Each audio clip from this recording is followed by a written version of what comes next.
Good morning, dear learners. Welcome back to my channel. In this video, I am going to explain Swayam and other MOOC platforms. Let's begin. So, in this question paper, we have done with the third question, right? Which of the following is not included under Sustainable Development Goals? I have explained in my previous video regarding SDG and MDGs in detail. So this fourth question, fifth one, sixth, and seventh, these are all I have written the handwritten notes. So I'll explain in the next videos. So let's concentrate about the eighth question. Which of the following are the characteristics of Swayam portal?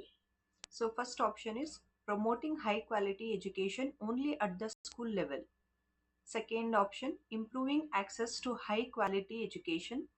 Third option, group DTH channels for promoting higher education. Fourth option is self-assessment is not possible. See, after the eighth question, they have given all the four options and there you should not tick which is the correct one. They have given a sequence below. See, first one option ನಲ್ಲಿ 1 and 4th ಈ ನಾಲ್ಕು options ಅಲ್ಲಿ ನೀವು ನಿಮಗೆ concepts clear ಇದ್ರೆ ಯಾವುದು ಸೇರತ್ತೆ ಸ್ವಯಂ ಪೋರ್ಟಲ್ಗೆ, ಯಾವುದು ಸೇರಲ್ಲ, ಈ ತರ ನಾನು ಟಿಕ್ ಮಾಡ್ಕೊಂಡಿದ್ದೀನಿ ನೋಡಿ. ಫಸ್ಟ್ ಆಪ್ಷನ್ ಇಲ್ಲ, ಬರೀ ಸ್ಕೂಲ್ ಲೆವೆಲ್ಗಲ್ಲ, ಅದು UG PG ಎಲ್ಲರಿಗೂ ಕೂಡ ಅಲ್ಲಿ classes free of cost classes telecast ಮಾಡ್ತಿದ್ದಾರೆ. ಸೊ ಸೆಕೆಂಡ್ ಆಪ್ಷನ್ ನಲ್ಲಿ ಹೈ ಕ್ವಾಲಿಟಿ ಎಜುಕೇಶನ್, ಹೌದು ಅದು ಇನ್ಕ್ಲೂಡೆಡ್. ಥರ್ಡ್ ಆಪ್ಷನ್ ನಲ್ಲಿ ಏನಿದೆ, DTH ಚಾನಲ್ಸ್ ಅಂತಂದ್ರೆ ಡೈರೆಕ್ಟ್ ಟು ಹೋಮ್ ಚಾನಲ್ಸ್. ನಾನು ಅದ್ರ ಬಗ್ಗೆ ನಿಮ್ಗೆ ಎಕ್ಸ್ಪ್ಲೇನ್ ಮಾಡ್ತೀನಿ, ಆಗ ನಿಮಗೂ ಕೂಡ ಕಾನ್ಸೆಪ್ಟ್ಸ್ ಕ್ಲಿಯರ್ ಆಗುತ್ತೆ. Fourth one, self assessment is not possible ಅಂತ ಹೇಳಿದ್ದಾರೆ. ಇಲ್ಲ, ಅದರಲ್ಲಿ ಸೆಲ್ಫ್ ಅಸೆಸ್ಮೆಂಟ್ ಕೂಡ ನಾವು ಮಾಡ್ಕೋಬಹುದು. ಅಸೈನ್ಮೆಂಟ್ಸ್ ಮತ್ತೆ ನಿಮ್ಗೆ ಅವರು ಹೋಮ್ ವರ್ಕ್ಸ್ ತರ ಎಲ್ಲ ಕ್ವಶನ್ಸ್ ಕೊಡ್ತಾರೆ, ಹಾಗಾಗಿ ನೀವು ಅಲ್ಲಿ ಸೆಲ್ಫ್ ಅಸೆಸ್ಮೆಂಟ್ ಕೂಡ ಪಾಸಿಬಲ್. ಸೊ ಅವ್ರು ಯಾವುದು ಇಲ್ಲಿ ಆಪ್ಷನ್ ಕರೆಕ್ಟ್ ಆಗುತ್ತೆ ನೋಡಿ, ಸೆಕೆಂಡ್ ಮತ್ತೆ ಥರ್ಡ್ ಅಲ್ವಾ. ಸೊ ಅದು ಸೆಕೆಂಡ್ ಆಪ್ಷನ್ ನಲ್ಲಿ ಇದೆ, ಇಲ್ಲಿ ಕಾಣಿಸ್ತಿದೆ ಅನ್ಸುತ್ತೆ, ಸೆಕೆಂಡ್ ಆಪ್ಷನ್ ನಲ್ಲಿ ಇದೆ ನೋಡಿ.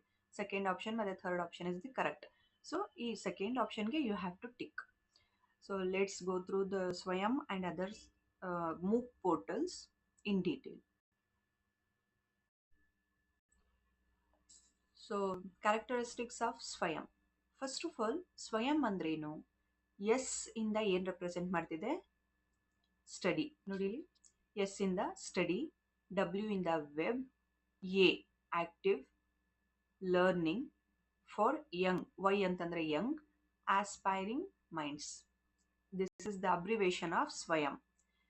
Swayam is nothing but study webs of active learning for young aspiring minds. Okay, so ಇದೇನು ಅಂತ ಹೇಳಿದ್ರೆ, ಇಂಡಿಯಾ ಅವರು ಇನಿಷಿಯೇಟಿವ್ ತಗೊಂಡಿರೋದು. Government of India under the ministry of education through government of India ಈ decisions ಅನ್ನ ತಗೊಂಡು ಸ್ವಯಂ ಪ್ರಭಾ ಮತ್ತೆ ಅದರ್ MOOC ಪ್ಲಾಟ್ಫಾರ್ಮ್ಸ್ ಇದೆ. ಫಸ್ಟ್ ಆಫ್ ಆಲ್ ನಿಮ್ಗೆ MOOC ಅಂದ್ರೆ ಏನು ಅಂತ ಗೊತ್ತಿರಬೇಕು. ಸುಮಾರು ಜನ ಗೊತ್ತಿದೆ, ಬಟ್ ಫ್ರೆಶರ್ಸ್ ಯಾರಿದ್ದಾರೆ ಅವ್ರಿಗೋಸ್ಕರ ಎಕ್ಸ್ಪ್ಲೈನ್ ಮಾಡ್ತೀನಿ ನೋಡಿ. MOOC ಅಂತಂದ್ರೆ ಮ್ಯಾಸಿವ್ ಓಪನ್ ಆನ್ಲೈನ್ ಕೋರ್ಸ್ ಅಂತ ಹೇಳಿ, ಅದೊಂದು ಪ್ಲಾಟ್ಫಾರ್ಮ್. ಆ ಪ್ಲಾಟ್ಫಾರ್ಮು ಓಪನ್ ಆಗಿರತ್ತೆ. ಅದರಲ್ಲಿ ಎಷ್ಟು ಡೇಟಾ ಇದೆ ಅಂದ್ರೆ ಮ್ಯಾಸಿವ್, ತುಂಬಾ ಇನ್ಫಿನಿಟಿ ಅಷ್ಟು ಡೇಟಾಸ್ ಇದೆ. ನೀವು ಅಲ್ಲಿಂದ ಅದನ್ನ ಗ್ಯಾದರ್ ಮಾಡ್ಕೋಬಹುದು.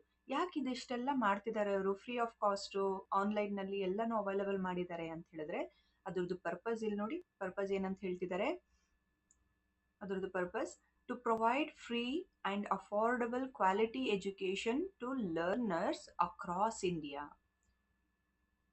ಅದ್ರದ್ದು ಪರ್ಪಸ್ ಗೊತ್ತಾಯ್ತಲ್ವಾ? ಸೊ MOOC ಅಂತಂದ್ರೇನು? Massive open online courses platform. MOOC ಅನ್ನೋದು ಒಂದು ಪ್ಲಾಟ್ಫಾರ್ಮ್, ಆಯ್ತಾ? ಅದರದ್ದು ಕೂಡ abbreviation you can expect in your next upcoming KCET 2025. MOOC ಅಂತಂದ್ರೆ ಮ್ಯಾಸಿವ್ ಓಪನ್ ಆನ್ಲೈನ್ ಕೋರ್ಸಸ್, ಅದೊಂದು ಪ್ಲಾಟ್ಫಾರ್ಮ್ ಆನ್ಲೈನ್ ಲರ್ನಿಂಗ್ಗೆ. ಅದರದ್ದು ಪರ್ಪಸ್ ಇಲ್ಲಿ ಕೂಡ ಕೊಟ್ಟಿದ್ದೀನಿ ನಾನು. ಸೊ ನೆಕ್ಸ್ಟ್ ಏನ್ ಹೇಳ್ತಿದ್ದಾರೆ? ಕೋರ್ಸಸ್, ಯಾವ್ಯಾವ ಕೋರ್ಸಸ್ ಅದರಲ್ಲಿ ಇರುತ್ತೆ ಅಂತ ಹೇಳಿದ್ರೆ, ಕೋರ್ಸಸ್ ಆಫರ್ ಮಾಡಿರೋದು ಯಾವ್ಯಾವುದು ಅಂತ ಹೇಳಿದ್ರೆ, offers courses from school level to post graduate and professional courses ಕೂಡ ಇದೆ. ಇದು ಕೂಡ ಒಂದು ಪಾಸಿಬಲ್ ಕ್ವಶನ್ ಆಗಬಹುದು, ಯಾವ್ಯಾವ ಕೋರ್ಸಸ್ ಇನ್ಕ್ಲೂಡ್ ಮಾಡಿದ್ದಾರೆ MOOC ಪ್ಲಾಟ್ಫಾರ್ಮ್ಸ್ ನಲ್ಲಿ ಅಂತ ಹೇಳಿ.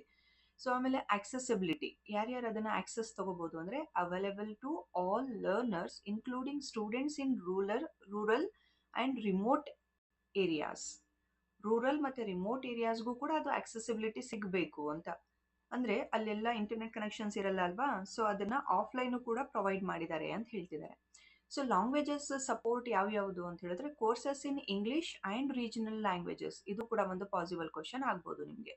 ಯಾವ್ಯಾವ ಲ್ಯಾಂಗ್ವೇಜಸ್ನ ಇನ್ಕ್ಲೂಡ್ ಮಾಡಿದ್ದಾರೆ ಅದರಲ್ಲಿ ಅಂಥೇಳಿ. ಇಂಗ್ಲೀಷ್ನಲ್ಲೂ ಇದೆ ಮತ್ತು ರೀಜನಲ್ ಲ್ಯಾಂಗ್ವೇಜಸ್ನಲ್ಲೂ ಇದೆ. ಇದು ಕೂಡ ಒಂದು ಪಾಸಿಬಲ್ ಕ್ವಶನ್ ಆಗ್ಬೋದು. ನೋಡಿ, ಸರ್ಟಿಫಿಕೇಶನ್ಸ್ ಇದೆಯಾ ಆ ಕೋರ್ಸಸ್ಗಳಿಗೆ.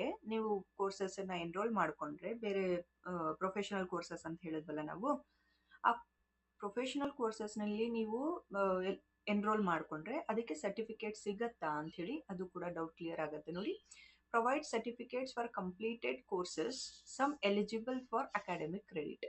ನೋಡಿ, ಓಕೆನಾ. ಸೊ ಇದಿಷ್ಟು ಕೂಡ ಸ್ವಯಂ ಬಗ್ಗೆ. ಸೊ ಇನ್ನೊಂದು ಸ್ವಯಂ ರಿಗಾರ್ಡಿಂಗ್ ಒಂದು ತುಂಬ ಇಂಪಾರ್ಟೆಂಟ್ ಅಂತ ಹೇಳಿದ್ರೆ ಏನು ಅಂತಂದರೆ ಈ ಕೋಆರ್ಡಿನೇಟರ್ಸ್ ಆಫ್ ಸ್ವಯಂ ಫಾರ್ ಮೂಕ್ಸ್. ಮೂಕ್ಸ್ ಅನ್ನೋದು ಒಂದು ಮ್ಯಾಸಿವ್ ಓಪನ್ ಆನ್ಲೈನ್ ಕೋರ್ಸಸ್ ಅಂತಲ್ವಾ, ಅದರಲ್ಲಿ ಸ್ವಯಂ ಅನ್ನೋದು ಒಂದು ಅಂತ ಹೇಳ್ಬೋದು. ಸ್ವಯಂ ಪ್ರಭಾ ಎರಡನೇದು ಅಂತ ಹೇಳ್ಬೋದು. ಈ ಥರ ಸುಮಾರಿದೆ, ಆಯಿತಾ. ಸೊ ಅದೆಲ್ಲ ಯಾವುದ್ರ ಅಂಡರ್ ಬರುತ್ತೆ? ಮೂಕ್ಸ್ ಅಂಡರ್ ಬರುತ್ತೆ. ಓಕೆ, ಈಗ ಸ್ವಯಂನ ಫಾಲೋ ಮಾಡೋಕ್ಕೆ, ಈಗ ನಾವು ಸ್ವಯಂ ಅಂತಂದರೆ ಇಲ್ಲಿ ನೋಡಿದ್ವಿ ಅದರದ್ದು ಏನು ಎಕ್ಸ್ಪ್ಲನೇಷನ್ ಅಂತ ಹೇಳಿ, study webs of active learning for young aspiring minds ಅಂತಲ್ವ. ಅದನ್ನು ಫಾಲೋ ಮಾಡೋಕ್ಕೆ ನಮಗೆ ಸ್ವಲ್ಪ ಕೋಆರ್ಡಿನೇಟರ್ಸ್ ಇದೆ. ಏನೇನು ಕೋಆರ್ಡಿನೇಟರ್ಸ್ ಅದು? ಫಸ್ಟ್ ಒನ್ AICTE, ಅದ್ರದ್ದು ಅಬ್ರಿವೇಷನ್ ಪಾಸಿಬಲ್ ಕ್ವಶನ್. ಏನು abbreviation? All India council for technical education. And previous ಕ್ವಶನ್ಸ್ನಲ್ಲಿ ಡಿಸ್ಕಸ್ ಮಾಡಿದ್ದೀವಿ ನಾವು. ಟೆಕ್ನಿಕಲ್ ಎಜುಕೇಷನ್ ಅಂತಂದರೆ ಯಾವ್ಯಾವ ಎಜುಕೇಷನ್ಸ್ ಬರುತ್ತೆ ಅಂತಲೂ ಕೂಡ ಹೇಳ್ಕೊಟ್ಟಿದ್ದೀನಿ. ಸೊ ನೆಕ್ಸ್ಟ್ ಏನು? NPTEL, national programme on technology enhancing learning engineering ಅಥವಾ ಟೆಕ್ನಾಲಜಿ ಅಂತ ಹೇಳ್ಬೋದು. ಮೂರನೇದೇನು? Third coordinators of Swayam UGC, university grants commission, university level education ಅಂತ ಹೇಳ್ತಿದ್ದಾರೆ. Fourth one is CEC, consortium for educational communication ಅಂತ ಹೇಳ್ತಿದ್ದಾರೆ. ಯಾರಿಗೆ? Undergraduate content and media based learning. ಇದು ಕೂಡ ಪಾಸಿಬಲ್ ಕ್ವಶನ್ ಆಗ್ಬೋದು. ಜೊತೆಗೆ ಇಲ್ಲಿ ಕನ್ಸಾರ್ಟಿಯಂ ಅಂತ ಒಂದು ನ್ಯೂ ವರ್ಡ್ ಬಂತಲ್ವಾ, ಸೊ ಆ ನ್ಯೂ ವರ್ಡ್ಗೆ ಏನು ಮೀನಿಂಗ್ ಅಂತ ಕೂಡ ಕೊಟ್ಟಿದ್ದೀನಿ ನೋಡಿ. The word consortium generally means an association or alliance of two or more companies or organizations or institutions. ಅಂದರೆ ಒಂದು ಕಾಮನ್ ಗೋಲನ್ನು ಅಚೀವ್ ಮಾಡೋಕ್ಕೆ ಸ್ವಲ್ಪ ಅಸೋಸಿಯೇಷನ್ಸ್ ಅವರು, ಲೈಕ್ ಕಂಪನೀಸ್ ಅವರು ಅಥವಾ ಆರ್ಗನೈಸೇಷನ್ಸ್ ಅವರು ಅಥವಾ ಸ್ವಲ್ಪ ಇನ್ಸ್ಟಿಟ್ಯೂಷನ್ಸ್ ಅವರು, ಇವರೆಲ್ಲರೂ ಸೇರಿ ಒಂದೇ ಕಾಮನ್ ಗೋಲ್ ಕಡೆಗೆ ಟ್ರ್ಯಾಕ್ ಮಾಡ್ತಿದ್ದಾರೆ ಅವ್ರ ಪಾತ್ನ. ಸೊ ಅದನ್ನು ಕನ್ಸಾರ್ಟಿಯಂ ಅಂತ ಹೇಳ್ತಾರೆ. ಸೊ ಕನ್ಸಾರ್ಟಿಯಂ ಬಗ್ಗೆ CECನಲ್ಲಿ ಹೇಳಿರೋದು. ಸೊ ನೆಕ್ಸ್ಟ್ ಏನಿದೆ? ನೆಕ್ಸ್ಟ್ ನಮ್ಮ ಕೋಆರ್ಡಿನೇಟರ್ ಯಾವುದು ಅಂತ ಹೇಳಿದ್ರೆ NCERT. ಇದ್ರದ್ದು ಅಬ್ರಿವೇಷನ್ ಏನು? National council of educational research and training. ಯಾವ ಬ್ರಾಂಚಿಗಿದು ಅಂತ ಹೇಳಿದ್ರೆ ಸ್ಕೂಲ್ ಎಜುಕೇಷನ್ ಮತ್ತು ಕರಿಕ್ಯುಲಮ್ಗೆ. ಸ್ಕೂಲ್ NCERT ಸಿಲೆಬಸ್ ಯಾರಿಗಿರೋದು? ಸ್ಕೂಲ್ ಎಜುಕೇಷನ್ಗಲ್ವಾ. ಸೊ ಆ ಥರ ನೀವು ಲಿಂಕ್ ಮಾಡಿ ಜ್ಞಾಪಿಸ್ಕೋಬೋದು. ನೆಕ್ಸ್ಟ್ ಏನಿದೆ? NIOS, national institute of open schooling. ಇದು ಓಪನ್ ಸ್ಕೂಲಿಂಗ್ ಬಗ್ಗೆ. ಸೊ ಓಪನ್ ಸ್ಕೂಲಿಂಗ್ ಅಂದ್ರೇನು? School level flexible learning. ಅಂದರೆ ನೀವು ಡಿಸ್ಟೆನ್ಸ್ ಎಜುಕೇಷನ್ ಅಂತ ಹೇಳ್ತೀವಲ್ವ, ಈಗ KSOU ಇಂದ ಡಿಸ್ಟೆನ್ಸ್ ಎಜುಕೇಷನ್ ಇದೆಯಲ್ಲ, ಹಾಗೆಯೇ ಕೂಡ ಸ್ಕೂಲ್ ಲೆವೆಲ್ನಲ್ಲೂ ಕೂಡ ಓಪನ್ ಸ್ಕೂಲಿಂಗನ್ನು ಮಾಡಿದ್ದಾರೆ ಅಂಥೇಳಿ. ಸೊ ನೆಕ್ಸ್ಟ್ ಏನಿದೆ? ಇಗ್ನು ಕೂಡ ತುಂಬ ಇಂಪಾರ್ಟೆಂಟ್ ರೋಲ್ ಪ್ಲೇ ಮಾಡುತ್ತೆ ನಮ್ಮ KCET exam point of view ಇಂದ. ಇಗ್ನು ಅಂತ ಹೇಳಿದ್ರೆ Indira Gandhi national open university. ಇದು ಒಂದು ಓಪನ್ ಯೂನಿವರ್ಸಿಟಿ. ಓಪನ್ ಯೂನಿವರ್ಸಿಟಿ ಅಂದ್ರೇನು? Distance and higher education. KSOU ಇದೆಯಲ್ವಾ, ಡಿಸ್ಟೆನ್ಸ್ ಎಜುಕೇಷನ್ ಥರ, ಹಾಗೆಯೇ ಇಗ್ನು ಕೂಡ ಒಂದು. ಇದು ಇಂಡಿಯಾಸ್ ಲಾರ್ಜೆಸ್ಟ್ ಓಪನ್ ಯೂನಿವರ್ಸಿಟಿ. ಅದು ಕೂಡ ಪಾಸಿಬಲ್ ಕ್ವಶನ್ ಆಗ್ಬೋದು. ಸೊ ನೋಡಿ, ನಾನು ನಿಮಗೆ ಏನೇನು ಪಾಸಿಬಲ್ ಕ್ವಶನ್ಸ್ ಅರೈವ್ ಆಗಬಹುದು ಅದ್ರ ಬಗ್ಗೆ ನಾನು ಸ್ವಲ್ಪ ನಿಮಗೆ ಗ್ಲಾನ್ಸನ್ನು ಕೊಡ್ತಾ ಇದ್ದೀನಿ. But you have to go in detail about these things. ನಾನು ಏನೇನು ಪಾಸಿಬಿಲಿಟೀಸ್ ಅಂತ ಹೇಳ್ತಿದ್ದೀನಿ ಅದನ್ನೆಲ್ಲ ನೀವು ಡೀಟೇಲ್ ಆಗಿ ಯೂಟ್ಯೂಬ್ ವಿಡಿಯೋಸ್ ನೋಡ್ಬೋದು, ಅಥವಾ ಗೂಗಲ್ ನೋಡ್ಬೋದು, ಅಥವಾ ಬೇರೆ AI's ಹೆಲ್ಪ್ ತೊಗೊಂಡು ಅದ್ರ ಬಗ್ಗೆ ಸ್ವಲ್ಪ ಡೀಟೇಲ್ ಆಗಿ ಡಿಸ್ಕಷನ್ ಮಾಡಿ, ಅಥವಾ ಅಲ್ಲಿ ಬ್ರೀಫ್ ಆಗಿ ನೋಟ್ಸ್ ತೊಗೊಂಡು ನೀವು ಒಂದು ಕಡೆ ನೋಟ್ ಮಾಡ್ಕೊಳ್ತಾ ಹೋಗಿ. ಸೊ ಇದೆಲ್ಲ ನನ್ನ ವಿಡಿಯೋಸ್ ಜೊತೆ, ನನ್ನ ಸ್ಮಾರ್ಟ್ ಸ್ಟ್ರಾಟಜೀಸ್ ಜೊತೆ ನಿಮ್ಮ ಪರ್ಸ್ನಲ್ ಎಫರ್ಟ್ಸ್ ಇದ್ದರೆ ಮಾತ್ರ ನೀವು KCET 2025 ಕ್ಲಿಯರ್ ಮಾಡ್ಕೊಳ್ಳೋಕ್ಕೆ ಸಾಧ್ಯ. ಸೊ ಪ್ಲೀಸ್ ಆ ಒಂದು ಕಾನ್ಸೆಪ್ಟನ್ನು ಮೈಂಡ್ನಲ್ಲಿ ಇಟ್ಕೊಳ್ಳಿ. ಜಸ್ಟ್ ಈ ವಿಡಿಯೋಸನ್ನು ನೋಡಿದ್ರೆ ಮಾತ್ರ ಸಾಲದು, ನೀವು ಕೂಡ ಎಫರ್ಟ್ಸ್ ಹಾಕಬೇಕು. ಪಾಸಿಬಿಲಿಟೀಸ್ ಏನೇನಿದೆ ಅದನ್ನೆಲ್ಲ ನೀವು ಕೂಡ ತಿಳ್ಕೊಂಡ್ರೆ ಎನಿ ಹೌ ನಿಮಗೆ ಅದ್ರ ಬಗ್ಗೆ ನಾಲೆಡ್ಜ್ ಇದೆ ಅಂತಂದರೆ you can tick the correct option. Okay, so next ಏನಿದೆ, IIMB ಅಂತಿದೆ. IIMB ಅಂದ್ರೇನು? Indian institute of management Bangalore, management and business courses. ಅದು NITTTR ಅಂತ ಹೇಳಿದ್ದಾರೆ, national institute of technical teachers training and research. ಟೀಚರ್ಸ್ಗೆ ಟ್ರೈನಿಂಗ್ ಪ್ರೋಗ್ರಾಮ್ಸ್ ಮಾಡ್ತಾರಲ್ಲ ಅದನ್ನು, ಟೀಚರ್ಸ್ಗೆ ಟ್ರೈನಿಂಗ್ ಪ್ರೋಗ್ರಾಮ್ಸ್.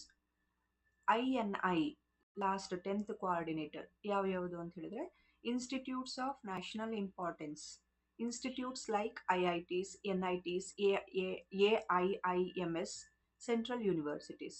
ಓಕೆ, ಸೊ ಇದನ್ನ ಜ್ಞಾಪಕ ಇಟ್ಕೊಳ್ಳೋಕ್ಕೆ ನಾನು ಒಂದು ಟೆಕ್ನಿಕ್ನ ಇಲ್ಲಿ ಕೊಟ್ಟಿದ್ದೀನಿ ನೋಡಿ, ಸ್ಮಾರ್ಟ್ ಸ್ಟ್ರಾಟಜಿ ಅಂಥೇಳಿ.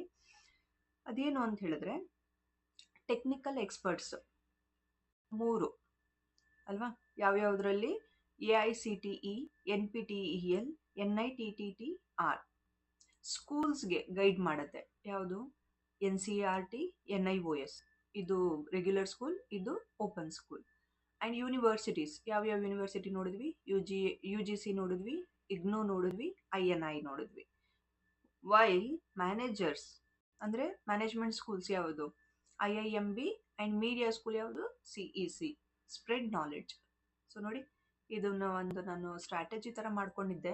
ನಾನು ಓದಬೇಕಾದ್ರೆ, ಎಕ್ಸಾಮ್ಸ್ ಕ್ಲಿಯರ್ ಮಾಡಬೇಕಾದ್ರೆ ಕೂಡ ನಾನು ಇದನ್ನು ಫಾಲೋ ಮಾಡ್ತಾ ಇದ್ದೆ. ಸೊ ದಟ್ ನಾವು ಇಷ್ಟನ್ನೆಲ್ಲ ನಾವು ಮೆಮೊರೈಸ್ ಮಾಡ್ಕೊಳಕ್ಕಾಗಲ್ಲ ಅಲ್ವಾ? ಈಗ as it is 10 coordinators name ಹೇಳಿ ಅಂತ ಹೇಳಿದ್ರೆ, ಅಥವಾ ಅದ್ರದ್ದು ಅಬ್ರಿವೇಷನ್ ಹೇಳಿ ಅಂದರೆ ಸ್ವಲ್ಪ ಕಷ್ಟ ಆಗ್ಬೋದು. ಸೊ ಈ ಥರ ಒಂದು ಸ್ಮಾರ್ಟ್ ಸ್ಟ್ರಾಟಜಿ ಥರ ಹಾಕ್ಕೊಂಡು ಒಂದು ಸಿಂಪಲ್ ಆಗಿ ನಾವು ಇಟ್ಕೊಳ್ಳೋಕ್ಕೆ ಟ್ರೈ ಮಾಡಿದ್ರೆ, so it will be a possibility to recall in the examination hall. Okay, so the next MOOC is ನೋಡಿ, MOOC ಅನ್ನೋದು ಒಂದು ಆನ್ಲೈನ್ ಪ್ಲಾಟ್ಫಾರ್ಮ್. ಅದರಲ್ಲಿ ಸ್ವಯಂ ಪ್ರಭಾ, ಆಮೇಲೆ ಇನ್ನೂ ಸುಮಾರಿದೆ, ಇಲ್ಲಿ ತೋರಿಸ್ತೀನಿ ನಾನು. ನೋಡಿ, Swayam Prabha, NPTEL, Diksha, EPG Pathshala, NDLI, NROER, virtual labs, Pathshala, NAD, iSTEM, Shodhganga, Shuddhi, Vidwan, ಯಂತ್ರ, ನೀಟ್, ಫೋಸಿ. ಇದಿಷ್ಟು ಕೂಡ MOOC ಪ್ಲ್ಯಾಟ್ಫಾರ್ಮ್ಸ್ನಲ್ಲಿ ಬರೋಂಥದ್ದು. ಆಯಿತಾ? ಸೊ ನೀವು ತುಂಬ ಇಂಪಾರ್ಟೆಂಟ್ ಏನು ಅಂದರೆ, ಜಸ್ಟ್ ಒಂದು ಸಲ ಅದನ್ನು ಗ್ಲಾನ್ಸ್ ಮಾಡ್ಕೊಳ್ಳಿ. ಬಟ್ ಯಾವುದು ಇಂಪಾರ್ಟೆಂಟ್ ಇದೆ ಅದನ್ನು ಡೀಟೇಲಾಗಿ ಓದ್ಕೊಳ್ಳಿ. ಸೊ ಸ್ವಯಂ ಪ್ರಭಾ ಅಂದ್ರೇನು? ಇದಕ್ಕೆ ಪರ್ಟಿಕ್ಯುಲರ್ಲಿ ಯಾವುದು ಅಬ್ರಿವೇಷನ್ ಏನಿಲ್ಲ, ಬಟ್ ಈ ವರ್ಡ್ಸ್ ಏನು ರೆಪ್ರೆಸೆಂಟ್ ಮಾಡುತ್ತೆ ಅಂತ ನೆಕ್ಸ್ಟ್ ಹೇಳ್ಕೊಡ್ತೀನಿ. ಸೊ ಡೆಫಿನೇಷನ್ ಏನು ಅಂತ ಹೇಳಿದ್ರೆ, a group of 32 DTH TV channels providing high quality educational content from school to post graduate level. So Swayam Prabha ಅಂತ ಹೇಳಿದ್ರೆ, a group of 32 DTH channel. First ಇಟ್ಟಿದ್ದು 32, ಈಗಿರೋದು 40. ಆಯಿತಾ? ಸೊ ಅದ್ರ ಬಗ್ಗೆನೂ ಇಲ್ಲಿ ಹೇಳಿದ್ದೀನಿ. 40 DTH TV ಚಾನೆಲ್ಸ್. DTH ಅಂದ್ರೇನು? ಡೈರೆಕ್ಟ್ ಟು ಹೋಮ್, ಡೈರೆಕ್ಟಾಗಿ ಮನೆಗೆ ತಲುಪೋದು ಅಂತ. Channels providing high quality educational content from school to post graduate level. ನೋಡಿ, ಇದರಲ್ಲಿ ಎಷ್ಟು ಪಾಸಿಬಲ್ ಕ್ವಶನ್ಸ್ ಬಂತು. ಈಗ ಅಟ್ ಪ್ರೆಸೆಂಟ್ ಎಷ್ಟು ಚಾನೆಲ್ಸ್ ಇದೆ, DTH ಚಾನೆಲ್ಸ್ ಇದೆ ಸ್ವಯಂ ಪ್ರಭಾದಲ್ಲಿ ಅಂತ ಕೇಳಿದ್ರೆ 40. ಅರ್ಲಿಯರ್ ಎಷ್ಟಿತ್ತು? 32. DTH ಅಂದ್ರೇನು? Direct to home. ಆಮೇಲೆ ಈ ಸ್ವಯಂ ಪ್ರಭಾದಲ್ಲಿ ಅಥವಾ DTH ಚಾನೆಲ್ಸ್ನಲ್ಲಿ ಯಾವ್ಯಾವುದನ್ನು ಇನ್ಕ್ಲೂಡ್ ಮಾಡ್ತಾರೆ ಟೀಚಿಂಗ್ ಅಂತ ಹೇಳಿದ್ರೆ, ಸ್ಕೂಲ್ ಲೆವೆಲ್ ಮತ್ತು post graduate level. Okay, so school level to post graduate level. Launched by, ಯಾರಿಂದ ಲಾಂಚ್ ಆಗಿರೋದು? Government of India under the ministry of education. ಮೊದಲಿದ್ದಿದ್ದು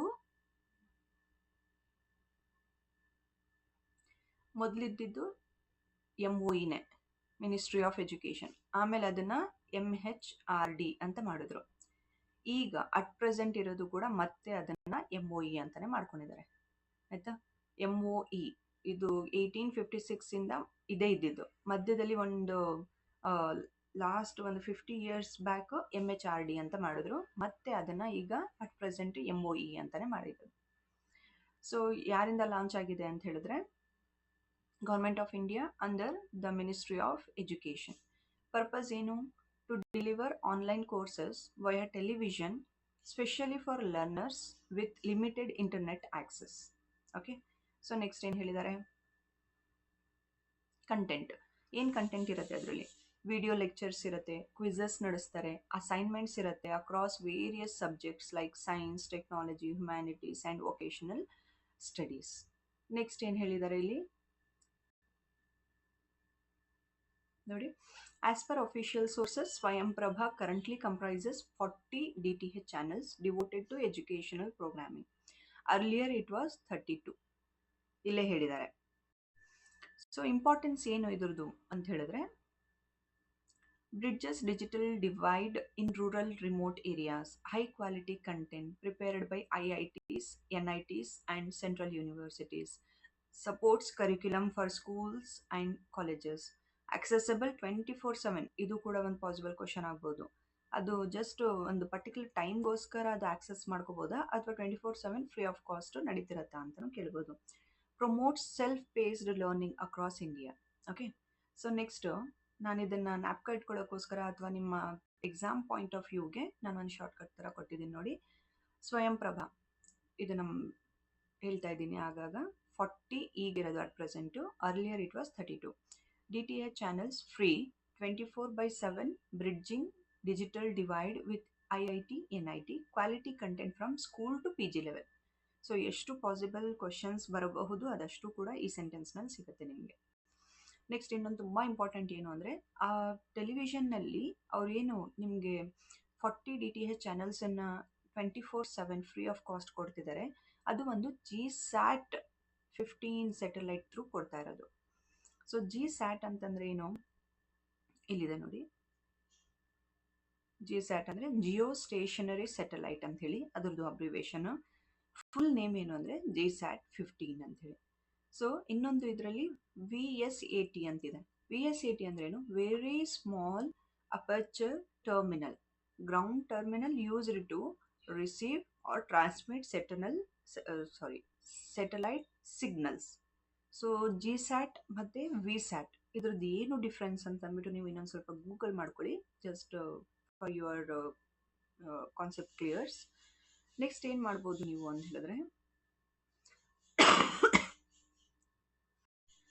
ಈ ಪರ್ಪಸ್ ಏನು ಸ್ವಯಂಪ್ರಭಾದು?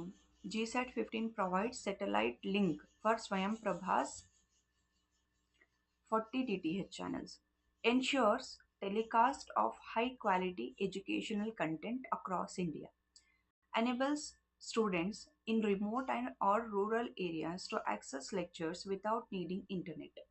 That is important, without needing internet. Why used? ಯಾಕೆ ಇದೆಲ್ಲ ನೋಡಿ. Wide coverage. ಆ geostationary satellite covers all of India including remote regions. Second one, reliable transmission ensures 24/7 broadcasting of educational content, supports digital learning initiatives, integral to government schemes like Swayamprabha. Okay. So ಇದನ್ನ ಒಂದು smart strategy ಅಂತಲೂ ಹೇಳಿದ್ದೀನಿ ನೋಡಿ. GSAT ಅಂತ ಹೇಳಿದ್ರೆ geostationary satellite transmitting Swayamprabha lectures to all corners of India. Okay. Major educational portals of government of India ಇನ್ನು ಯಾವ್ಯಾವುದಿದೆ? ಸ್ವಯಂ ಬಗ್ಗೆ ನೋಡಿದ್ವಿ, ಸ್ವಯಂಪ್ರಭಾನೂ ಆಯಿತು. ನೆಕ್ಸ್ಟ್ ನೋಡಿ, NPTEL, ದೀಕ್ಷಾ. ನೀವು ಅದನ್ನು ಜಸ್ಟ್ ಒಂದು ಸಲ ಗ್ಲಾನ್ಸ್ ಮಾಡ್ಕೊಳ್ಳಿ. National programme on technology enhanced learning, NPTELದು ಅಬ್ರಿವೇಷನ್. ಅದು NPTEL ಏನು ಅಂದರೆ online courses in engineering, science and technology by IITs and IISCs. Fourth one is Diksha, digital infrastructure for knowledge sharing, school level learning resources and teacher training platform. ಅದರಲ್ಲಿ ಏನು ಮಾಡ್ತಾರೆ ಅಂಥೇಳಿ purpose ಕೂಡ ಇಲ್ಲಿ ಬರೆದಿದ್ದೀನಿ. e-Pathshala, digital course material for postgraduate students in various subjects. NDLI, National Digital Library of India, repository of digital resources like books, journals, theses, and articles.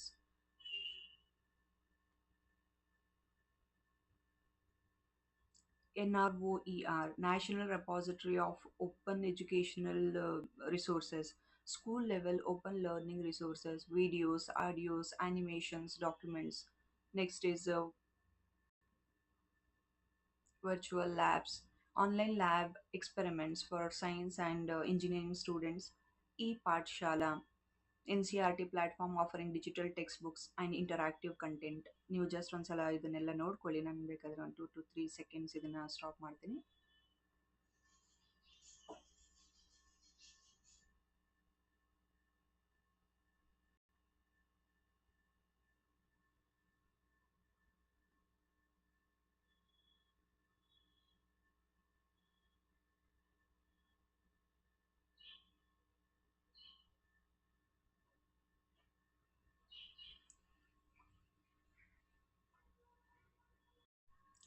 ಫೋಸೈ ಕೂಡ ಒಂದು ತುಂಬ ಇಂಪಾರ್ಟೆಂಟ್ ಪ್ಲ್ಯಾಟ್ಫಾರ್ಮ್.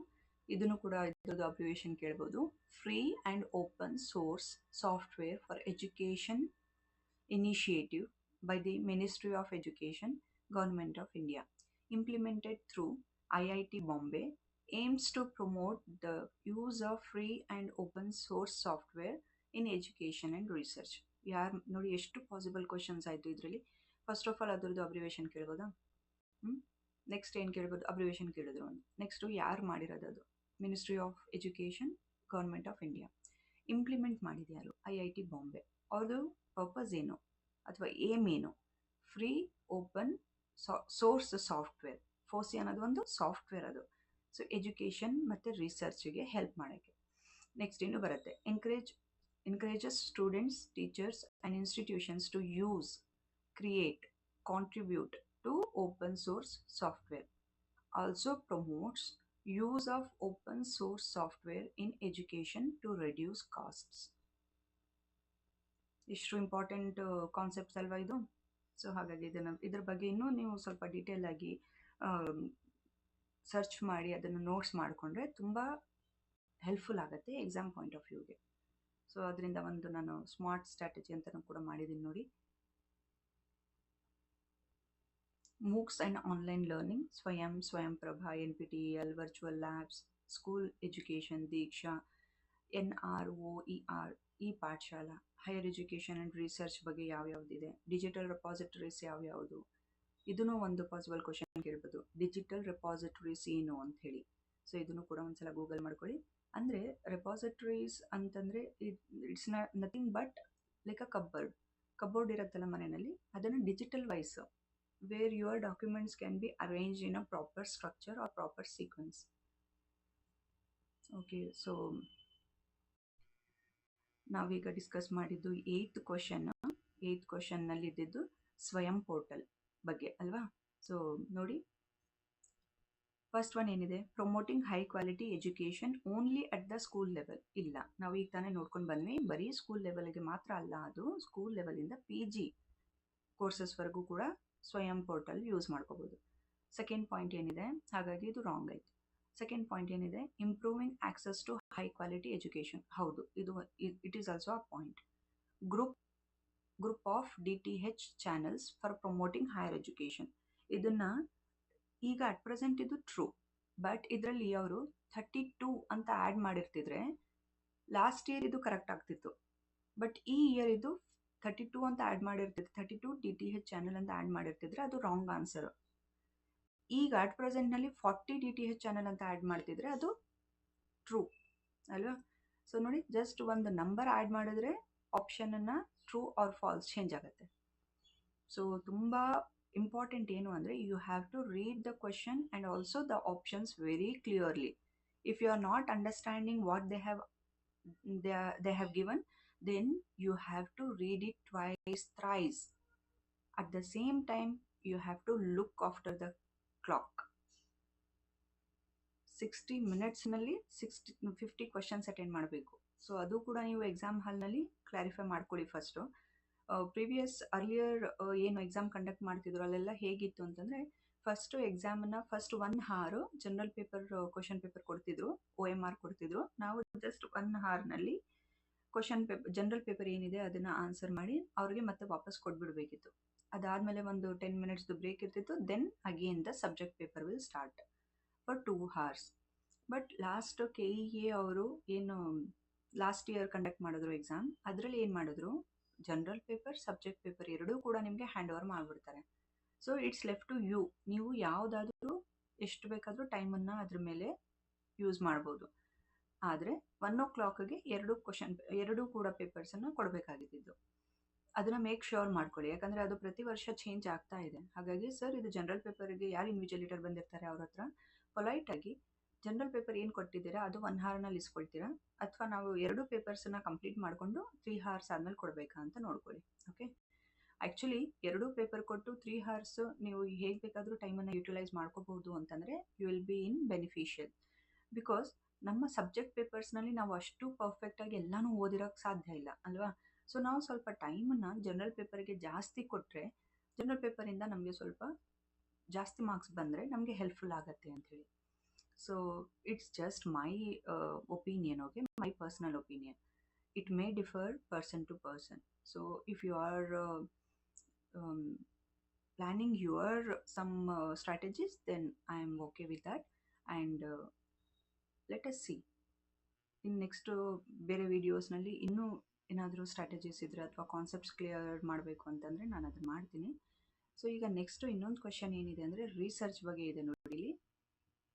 ಇದು ಎಲ್ಲ ಇಂಪಾರ್ಟೆಂಟ್ ಕ್ವಶನ್ಸ್, ಹಾಗಾಗಿ first ಅದನ್ನು ಮಾಡಿಬಿಡ್ತೀನಿ. Next ಮತ್ತೆ 4th ಕ್ವಶನಿಂದ ನಾವೇನು ಮಾಡಬೇಕಿತ್ತು ಅದನ್ನು ನಾನು ಮಾಡಿಸ್ಕೊಡ್ತೀನಿ.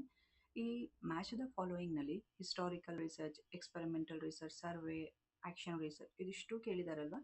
ಫಸ್ಟ್ ಆಫ್ ಆಲ್ ನಿಮಗೆ ಹಿಸ್ಟಾರಿಕಲ್ ರಿಸರ್ಚ್ ಅಂದರೆ ಏನು, ಅದರಲ್ಲಿ ಎಷ್ಟು ಟೈಪ್ಸ್ ಇದೆ, ಅದರದ್ದು ಟೂಲ್ಸ್ ಏನೇನು ಅದೆಲ್ಲ ನೀವು ತಿಳ್ಕೊಂಡ್ರೆ ರಿಸರ್ಚ್ ಮೇಲೇನೂ ಕೂಡ 5 questions ಬರುತ್ತೆ. ಸೊ ಆರಾಮಾಗಿ ನೀವು 5 questionಸಿಂದ 10 marksನ್ನು ಸ್ಕೋರ್ ಮಾಡ್ಕೋಬೋದು. ಸೊ ನೆಕ್ಸ್ಟ್ ವಿಡಿಯೋನಲ್ಲಿ research, it's type and it's tool ಅದ್ರ ಬಗ್ಗೆ ಡಿಸ್ಕಸ್ ಮಾಡೋಣ. So thank you so much dear students. Thank you so much dear students for liking my videos and subscribing, and please share with your friends as much as possible. Happy learning. See you in next video.